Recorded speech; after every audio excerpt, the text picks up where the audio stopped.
नमस्कार। आज हम एक बहुत ही मशहूर उपन्यास पर बात करने वाले हैं, ब्रैम स्टोकर का ड्रैक्युला, जो 1897 में आया था। हाँ, नमस्कार।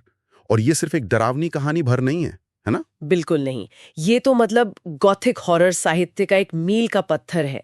इसने वैम्पायर की जो हमारी आज की समझ है, उसे हमेशा के लिए बदल दिया। सही कहा। हमारे पास ब्रैम स्टोकर का ड्रैक्युला भयावहता का शाश्वत प्रतिरूप से कुछ अंश हैं, तो हम उसके आधार पर इस उपन्यास की कहानी, इसके किरदार, इसमें छुपे हुए मतलब हाँ, और इसका जो स्थायी प्रभाव रहा है उसे समझने की कोशिश करेंगे। और एक बहुत ही दिलचस्प बात है इसकी, ये पूरी कहानी चिट्ठियों से, डायरी एंट्रीज से, अखबारों की कतरनों से सामने आती है। इससे एक बड़ा ही मतलब यथार्थवादी और रहस्य वाला माहौल बनता है। तो चलिए शुरू करते हैं इसकी गहराई में उतरना। हाँ, बिल्कुल। ये जो तरीका है ना लिखने का, ये कहानी को कई अलग अलग नजरियों से दिखाता है और रहस्य धीरे धीरे खुलता है परत दर परत। अच्छा, तो कहानी शुरू होती है जॉनथन हार्कर से। हाँ। एक नौजवान वकील है। वो ट्रांसिल्वेनिया जाता है काउंट ड्रैक्युला नाम के एक रईस से मिलने। जमीन का कोई सौदा है। पर वहां पहुंचकर जल्दी उसे एहसास होता है कि वो उस डरावने किले में एक तरह से कैदी बन गया है। हाँ, फंस जाता है बेचारा। और फिर उसे ड्रैक्युला की असलियत पता चलती है, उसकी अजीब ताकतें और उसका खतरनाक प्लान लंदन जाकर वहां के लोगों को अपना शिकार बनाना। और देखिए, यहीं पर वो बात आती है जो स्रोत भी कहता है, आधुनिकता और पुराने अंधविश्वासों का टकराव। हाँ, मतलब एक तरफ विक्टोरियन इंग्लैंड है जहां तर्क और विज्ञान की बात हो रही है, सही। और दूसरी तरफ है ड्रैक्युला की वो अलौकिक पुरानी शक्ति, उनका आमना सामना होता है। अच्छा, इस बीच इंग्लैंड में क्या हो रहा है? जॉनथन की मंगेतर है मीना, उसकी सहेली है लूसी वेस्टना। वो अचानक अजीब तरह से बीमार पड़ने लगती है, कमजोर होती जाती है और उसकी गर्दन पर 2 छोटे निशान मिलते हैं। हाँ, वो क्लासिक निशान। तो मदद के लिए प्रोफेसर अब्राहम वैन हेल्सिंग को बुलाया जाता है। डॉक्टर सिवार्ड के जानने वाले हैं। बिल्कुल। और वैन हेल्सिंग कोई मामूली डॉक्टर नहीं है, उन्हें पुरानी विद्याओं, लोक कथाओं का भी ज्ञान है। हाँ। वो फौरन पहचान लेते हैं कि ये वैम्पायर के संकेत हैं। लूसी की जो हालत बिगड़ती है, उसकी मौत और फिर उसका अनडेड यानी एक जिंदा लाश के रूप में लौटना, वो कहानी के सबसे ज्यादा डरावने हिस्सों में से है। बहुत भयावह है वो। हाँ, और स्रोत इशारा करता है कि ये सिर्फ डराने के लिए नहीं था, ये उस वक्त के समाज के लिए पवित्रता, मासूमियत पर एक हमला जैसा था, जैसे वो भ्रष्ट हो रही हो। इसके बाद क्या होता है?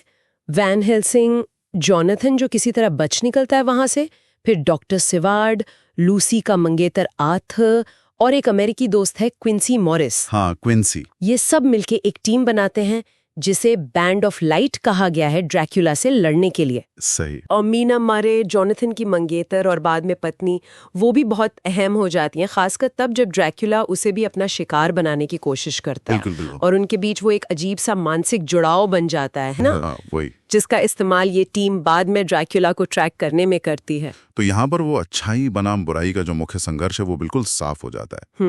ड्रैकुला जैसे एक पुरानी बिगड़ी हुई बुराई का प्रतीक है, और ये जो टीम है ये मानवता की हिम्मत, विश्वास, नया ज्ञान और सबसे बढ़कर मिलकर काम करने की ताकत दिखाती है। सही कहा। और मीना का किरदार भी बहुत दिलचस्प है।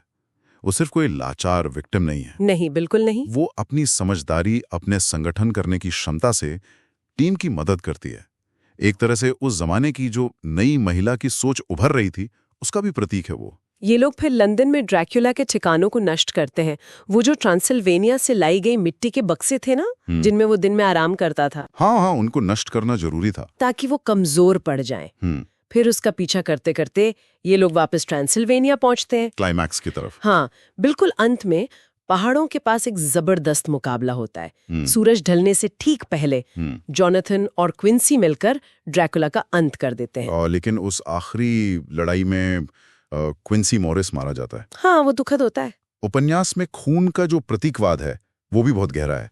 खून मतलब जिंदगी, वंश, पवित्रता, लेकिन ड्रैकुला के लिए वो भ्रष्टाचार और श्राप का जरिया बन जाता है। स्रोत इस पर भी जोर देता है कि कैसे ड्रैकुला का किरदार एक बाहरी आक्रमणकारी की तरह उस वक्त के अंग्रेजी समाज के मन में बसे अजनबियों और बाहर से आने वाले खतरों का डर दिखाता है। हाँ, ये एक अहम पहलू है। किरदारों की बात करें तो काउंट ड्रैकुला खुद वो एक शक्तिशाली कुलीन है, लेकिन पूरी तरह से दुष्ट प्राणी। हाँ, एक आर्क टाइप बन गया वो। और प्रोफेसर वैन हेल्सिंग वो ज्ञान और साहस के प्रतीक हैं।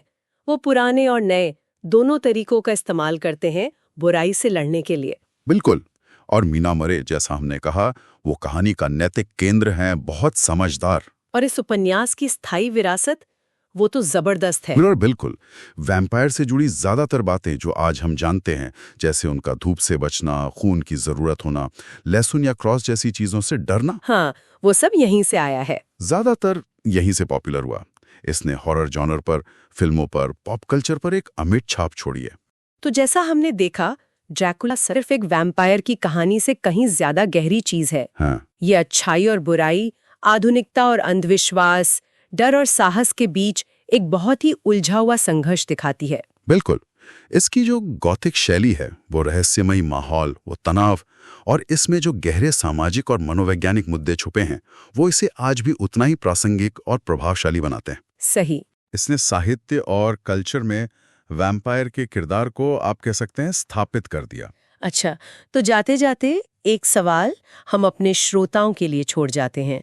उपन्यास में ये जो बाहरी आक्रमण और अनजाने का डर दिखाया गया है, वो विक्टोरियन इंग्लैंड के संदर्भ में तो समझ आता है, पर आज की दुनिया में जो इतनी ग्लोबल हो चुकी है, इतनी जुड़ी हुई है, उस डर के क्या नए मायने हो सकते हैं? हाँ, ये सोचने वाली बात है। इस पर जरूर सोचिएगा।